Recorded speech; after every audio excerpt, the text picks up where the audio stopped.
உலக இரட்சகர் ஆண்டவர் இயேசுவின் அதி உன்னதமான நாமத்தில் அன்பானவர்களே உங்களை வாழ்த்துகிறோம்.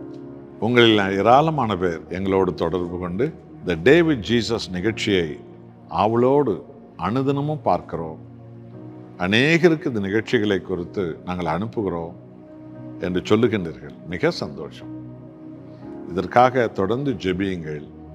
இந்த நிகழ்ச்சிகளை இன்னும் பல ஆயிரக்கணக்கான சகோதர சகோதரிகள் பார்த்து அவர்கள் ஆண்டவர் இயேசு கிறிஸ்துவுக்குள்ளே ஒரு புதுபலன் பெற்றவர்களாக, அற்புதம் பெற்றவர்களாக, கிறிஸ்துவுக்கு சாட்சிகளாக அவர்கள் எழும்ப வேண்டும் என்பதே எங்களுடைய பெரிய வாஞ்சை.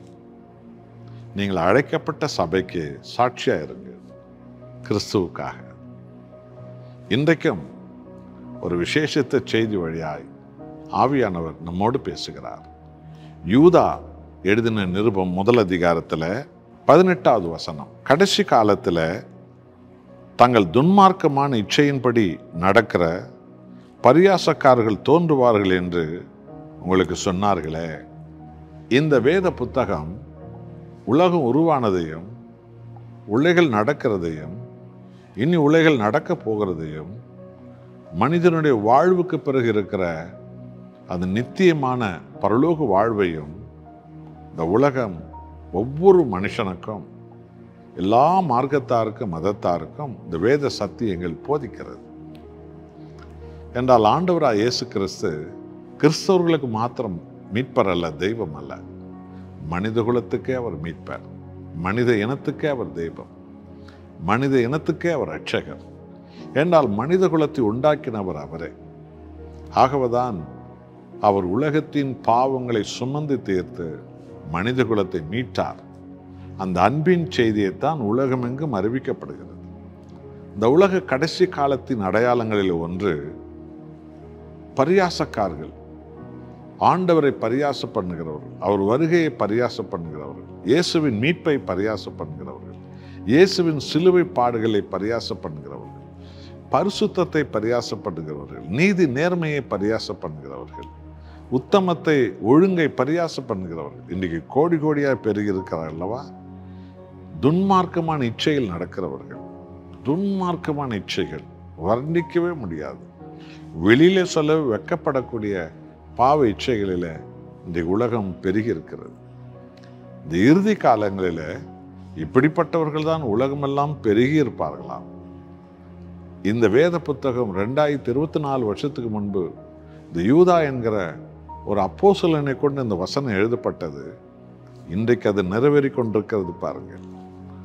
தெருவெல்லாம் துன்மார்க்கர் தான், சண்டாளர்கள் தான், கொலைக்காரர்கள், உபச்சாரக்காரர்கள், கடவுளை பரியாசம் பண்ணுகிறவர்கள், கடவுளை எதிர்த்து நிற்கிறவர்கள், பரிசுத்த உயிருள்ள தெய்வத்தை எதிர்க்கிறவர்கள், இயேசு கிறிஸ்துவை எதிர்க்கிறவர்கள் கூட்டங்கள் தான் பெருகி இருக்கிறது.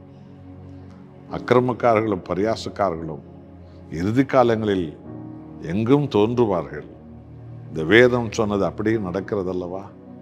என் அன்பானவர்களே, இப்படிப்பட்ட பொல்லாத காலத்தில் தான் நம்முடைய ஆண்டவர் இயேசுவின் விசுவாசத்தை நாம் காத்துக்கொள்ளணும். ஆண்டவர் இயேசுவுக்கு சாட்சியாக நாம் நிற்கணும். ஆண்டவர் இயேசுவினுடைய கட்டளை சத்தியத்தில் நாம் நடக்கணும். பாவத்தை விட்டு விலகின ஒரு வாழ்க்கை, துன்மார்க்கத்தை விட்டு விலகின ஒரு வாழ்க்கை, தாறுமாற வெறுத்து தள்ளின ஒரு வாழ்க்கை, பரிசுத்த தெய்வத்துக்கு உத்தம சாட்சியாய் வாழும் ஒரு வாழ்க்கை தான் தேவனுக்கு பிரியமான ஒரு வாழ்க்கை. கர்த்தர் வருகிறார். ஆகவே அன்பானவர்களே, அவருக்கு ஏற்ற ஒரு வாழ்க்கை வாழ பரிசுத்தாவின் அபிஷேகத்தை அனுதினமும் பெற்றுக்கொள்வோம்.